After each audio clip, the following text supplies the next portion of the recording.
धरती के इस आखिरी कोने में कदम रखते ही मौत का नाच शुरू हो जाता है। जरा कल्पना कीजिए एक ऐसी दुनिया की जहां सूरज की किरणें भी जमीन को छू नहीं पाती, जहां हर दरख्त के पीछे एक अनजानी आंख आपको देख रही है, लेकिन आप उसे नहीं देख सकते। घने जंगलों के बीच सन्नाटे को चीरती हुई एक भयानक चीख गूंजती है, फिर एक जहरीला तीर हवा को काटता हुआ आता है और सीधा गले के आर पार हो जाता है।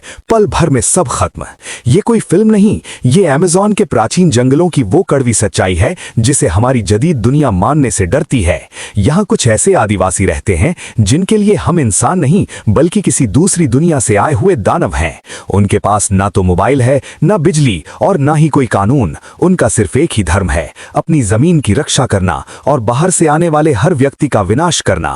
क्या आप तैयार हैं इस रहस्यमयी दुनिया के सबसे खौफनाक सच का सामना करने के लिए? क्योंकि अगले 10 मिनट में आप जो जानने वाले हैं वो आपकी रातों की नींद उड़ा देगा। लेकिन रुकें, अगर आप में दुनिया के छुपे हुए रहस्य जानने की हिम्मत है तो अभी सब्सक्राइब का बटन दबाकर सीक्रेट प्लैनेट टीवी की इस खुफिया आर्मी में शामिल हो जाएं, क्योंकि हम वो दिखाते हैं जो दुनिया छुपाना चाहती है। जल्दी करें ताकि हम इस सफर को शुरू कर सकें। अमेज़न का ये घना जंगल जिसे दुनिया पृथ्वी के फेफड़े कहती है, दरअसल एक भूल भुलैया है जहां इंसान तो क्या, जदीद टेक्नोलॉजी भी दम तोड़ देती है। हजारों किलोमीटर पर फैला ये इलाका एक ऐसा किला है जिसे कुदरत ने खुद बनाया है। यहाँ के पेड़ इतने ऊंचे और घने हैं कि दिन के वक्त भी रात का भ्रम होता है।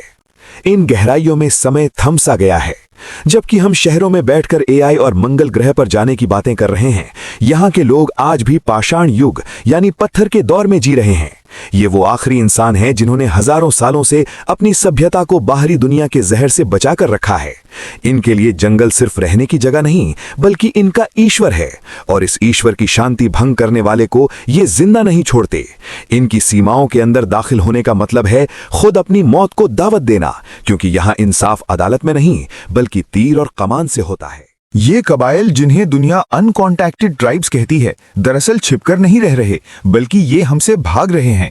इतिहास गवाह है कि जब भी हमारी नाम निहायत तरक्की याफ्ता दुनिया इनके करीब गई, हमने इनको सिर्फ बीमारियां, कत्लेआम और बर्बादी दी।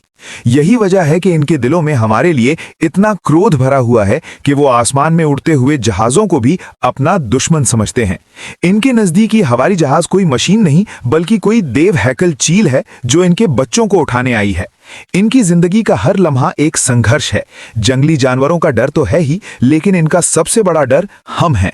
ये लोग अपनी पहचान, अपनी भाषा और अपने रस्म रिवाज को सीने से लगाए इस उम्मीद पर जी रहे हैं कि शायद दुनिया इन्हीं भूल जाए। लेकिन अफसोस, लालची इंसानों की नजरें अब इनके घर तक पहुंच चुकी हैं। लेकिन अब ये एकांत खतरे में पड़ चुका है। लकड़ी के व्यापारी, सोने की खोज करने वाले माफिया और ड्रग स्मगलर्स ने जंगल का कोना कोना छान मारा है। इन आदिवासियों के सर पर मंडलाता हुआ ये खतरा अब हकीकत बन चुका है। आए दिन जंगलों में आग लगाई जा रही है, पेड़ काटे जा रहे हैं और इनके शिकार गाहों को खत्म किया जा रहा है।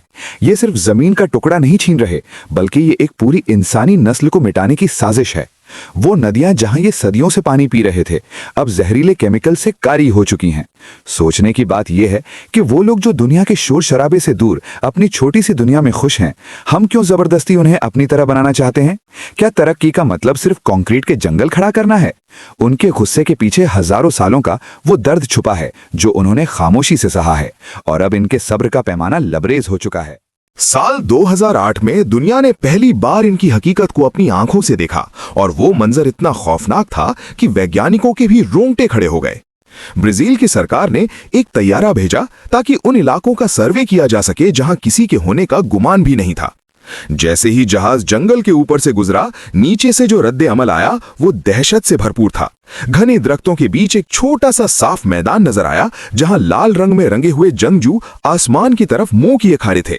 वो भागे नहीं, डरे नहीं, बल्कि उन्होंने अपनी कमानें तान ली और जहाज पर तीरों की बारिश कर दी। उनकी बॉडी लैंग्वेज साफ बता रही थी कि ये उनका इलाका है और यहाँ किसी भी अनजान शक्ति का स्वागत नहीं किया जाएगा। वो तस्वीरें जब दुनिया के सामने आईं तो साबित हो गया कि ये कोई अफसाना नहीं बल्कि जीती जागती हकीकत है। इनके शरीर पर लगा वो लाल रंग जंग की अलामत था। ये ऐलान था कि वो अपने आखिरी सांस तक लड़ेंगे। इस वाकये के बाद एक और दिल दहला देने वाली कहानी सामने आई, the man of the hole यानी गड्ढे वाला आदमी। ये एक ऐसे अकेले इंसान की दास्तान थी जो अपने कबीले का आखिरी जिंदा बच जाने वाला शख्स था। उसके बाकी तमाम साथियों को किसानों और जमीन पर कब्जा करने वालों ने बेरहमी से मार डाला था। वो अकेला शख्स सालों तक जंगल में भटकता रहा, अपने लिए गहरे गड्ढे खोदता ताकि जानवरों का शिकार कर सके या शायद खुद को छुपा सके। उसकी तन्हाई का अंदाजा लगाइए। पूरी दुनिया में उसका अपना कोई नहीं था, न कोई उसकी जबान समझने वाला, न कोई उसका दर्द बांटने वाला। वो हमें देखकर छुप जाता था क्योंकि उसने अपनी आंखों से अपनों का नरसंहार देखा था। जब कुछ साल पहले उसकी लाश मिली तो वो झोपड़ी में हैमक पर लेटा हुआ था। उसने खुद को खूबसूरत परों से सजाया हुआ था, जैसे उसे मालूम हो कि उसका अंत करीब है। उसकी मौत के साथ ही एक पूरी तहजीब, एक पूरी जबान और हजारों साल का इल्म हमेशा के लिए मिट्टी में मिल गया।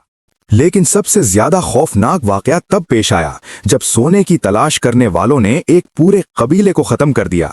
कुछ साल पहले दरिया के किनारे गैर कानूनी कान कुनों का सामना इन आदिवासियों से हुआ। उन निहत्थे लोगों के पास सिर्फ तीर कमान थे, जबकि हमलावरों के पास जदीद बंदूकें। वो मुकाबला नहीं था, वो कत्लेआम था। उन जालिमों ने न सिर्फ उन्हें मारा बल्कि बाद में फख्र से होटलों में बैठकर उनके कटे हुए आज़ा की नुमाइश भी की और शेखी बघारी कि उन्होंने कैसे इन जंगलियों को दरिया में बहा दिया। जब ये खबर बाहर आई तो पूरी दुनिया में कहराम मच गया, लेकिन तब तक बहुत देर हो चुकी थी। वो लोग जो कुदरत के रखवाले थे लालच की भेंट चढ़ गए। ये वाकयात हमें ये सोचने पर मजबूर करते हैं कि असल में जंगली कौन है, वो जो अपने जंगल में अमन से रह रहे हैं या हम जो अपनी हवस के लिए उनका खून बहा रहे हैं। इन कबीलों का इतिहास इतना ही पुराना है जितनी खुद अमेज़न की नदी। आसार कदीमा के माहिरीन का मानना है कि जब कोलंबस अमेरिका पहुंचा था उससे भी हजारों साल पहले ये लोग यहाँ एक अजीम सभ्यता का हिस्सा थे। लेकिन जैसे जैसे यूरोपीय हमलावर अंदर घुसते गए, ये लोग अपनी जान बचाने के लिए जंगलों की गहराइयों में लुप्त होते गए।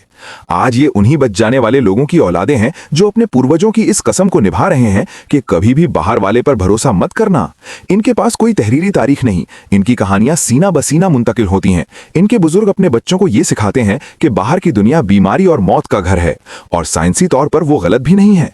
हमारा एक मामूली नज़ला या फ्लू इनके लिए महामारी बन सकता है। चूंकि इनका जिस्म हमारी बीमारियों के खिलाफ कुव्वत मुदाफियत नहीं रखता, इसलिए हमारा इनसे हाथ मिलाना भी इनके लिए सजाए मौत के बराबर है। इनकी टेक्नोलॉजी को देखकर इंसान दंग रह जाता है।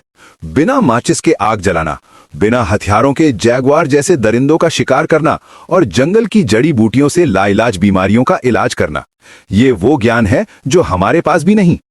इनके तीरों की नोक पर ऐसा जहर लगा होता है जो पलक झपकते ही शिकार को मफलूज कर दे। ये जहर वो मखसूस मेंढकों या पौधों से हासिल करते हैं। इनका निशाना इतना पक्का होता है कि वो उड़ते हुए परिंदे को भी गिरा सकते हैं। ये लोग जंगल के हर इशारे को समझते हैं, परिंदों की आवाज से मौसम का हाल जान लेते हैं और हवा की बू से खतरे को भांप लेते हैं। इनके लिए जंगल कोई वसाइल का जरिया नहीं, बल्कि एक जिंदा वजूद है जिसकी वो पूजा करते हैं। इनकी जिंदगी का हर अमल, खाने से लेकर सोने तक, कुदरत के उसूलों के ताबे है। हैरानकुन बात यह है कि इनकी जबानें, जिन्हें लिंग्विस्टिक माहिरीन आज तक डिकोड नहीं कर सके, दुनिया की किसी भी दूसरी जबान से मेल नहीं खाती। ये इस बात का सबूत है कि वो हजारों सालों से अलग थलग रहे हैं। उनके समाज में ना कोई अमीर है, ना गरीब, ना कोई राजा है, ना प्रजा। सब मिलकर शिकार करते हैं और मिलकर खाते हैं। वहां पैसे का कोई तसव्वुर नहीं, सोने का कोई मोल नहीं। सोने के वो टुकड़े जिनके लिए हम एक दूसरे का गला काटते हैं, उनके लिए वो सिर्फ चमकदार पत्थर हैं। उनका समाजी ढांचा इतना मजबूत है कि वहां डिप्रेशन, तन्हाई या खुदकुशी जैसी बीमारियों का नामो निशान नहीं मिलता। शायद यही वो सुकून है जिसे हम जदीद इंसान खो चुके हैं और अब उसे ढूंढने के लिए दर दर भटक रहे हैं। लेकिन सबसे बड़ा सवाल जो हर किसी के जहन में आता है, क्या ये लोग सिर्फ अपनी जान बचा रहे हैं या फिर वो किसी ऐसे महारहस्य की चौकीदारी कर रहे हैं जिसे दुनिया से छुपाना जरूरी है? अमेज़न के बारे में कई पुरानी दास्तानें मशहूर हैं, जैसे कि एल डोराडो यानी सोने का शहर। कई खोजियों का मानना है कि ये कबाइल उन कदीम रास्तों और खजानों के मुहाफिज हैं जो सदियों से लापता हैं। कुछ लोगों का कहना है कि जंगल की गहराइयों में ऐसे मंत्र और ऐसी ताकतें छुपी हैं जो अगर गलत हाथों में लग गईं तो तबाही मचा सकती हैं। मकामी लोग कहते हैं कि इन कबीलों के शामन यानी रूहानी पेशवा के पास ऐसी शक्ति है कि वो जंगल के जानवरों से बात कर सकते हैं और दुश्मन को बिना छुए बीमार कर सकते हैं। क्या इनकी ये पुरस्रार खामोशी किसी बड़ी आफत को रोकने के लिए है? एक और खौफनाक नजरिया यह है कि वो हम जदीद इंसानों को धरती का वायरस समझते हैं। उनकी नजर में हम वो दीमक हैं जो इस सैयारे को खा रहे हैं। कुछ माहिरीन माहौलियात का कहना है कि ये कबाइल अमेज़न के गार्डियंस हैं और जिस दिन ये खत्म हो गए अमेज़न भी खत्म हो जाएगा और इसके साथ ही पूरी दुनिया का मौसम तबाह हो जाएगा। इनका वजूद हमारे मुस्तकबिल के लिए नागुज़ीर है। रात के अंधेरे में सैटेलाइट तस्वीर ने कई बार इन इलाकों में अजीबो-गरीब रोशनियां और दायरे देखे हैं जिनकी कोई साइंसी वजाहत नहीं मिलती। क्या इनका राब्ता किसी ऐसी मखलूक से है जो जमीन की नहीं, या फिर ये इनकी कोई कदीम पूजा है जो सितारों की गर्दिश से जुड़ी है? ये सवालात आज भी जवाब तलब हैं और शायद हमेशा रहेंगे। आजकल के दौर में जब हर चीज इंटरनेट पर मौजूद है, इनका यूं पोशीदा रहना किसी मौजज़े से कम नहीं। लेकिन क्या आप जानते हैं कि कुछ साजिशी नजरियात ये भी कहते हैं कि बड़ी ताकतें जानबूझकर इन्हें अलग थलग रख रही हैं ताकि जंगल में मौजूद कीमती मादनियात और नायाब यूरेनियम के ज़खायर तक आम आदमी की रसाई ना हो सके। सच क्या है ये कोई नहीं जानता, लेकिन एक बात तय है, इनकी आंखों में जो खौफ और नफरत है वो बेवजह नहीं। वो जानते हैं कि इनकी दुनिया के दरवाजे पर मौत दस्तक दे रही है। हर गिरता हुआ दरख्त उनके लिए कयामत की निशानी है और हर अजनबी कदम उनके लिए आखिरी तनबीह। आज हमने अमेज़न के इन राजों की सिर्फ एक झलक देखी है, लेकिन हकीकत इससे कहीं ज्यादा भयानक है। क्या हम कभी जान पाएंगे कि इन दरख्तों के पीछे असल में क्या छुपा है, या फिर हमारी तजस्सुस की आग इस आखिरी जन्नत को भी राख कर देगी? याद रखिए, जिस दिन आखिरी आदिवासी खत्म हुआ उस दिन इंसानियत का फितरत से आखिरी रिश्ता भी टूट जाएगा। अगली बार जब आप अपने आरामदेह कमरे में बैठकर किसी जंगल की वीडियो देखें तो ये मत भूलिएगा कि शायद इसी लम्हे हजारों मील दूर घनी झाड़ियों के पीछे कोई अपनी कमान ताने सांस रोके आपकी दुनिया को अपनी तबाही का जिम्मेदार ठहरा रहा है। ये कहानी यहाँ खत्म नहीं होती, बल्कि ये तो एक नए और अंधेरे दौर का आरंभ है। क्या आप तैयार हैं इस सच्चाई का बोझ उठाने के लिए?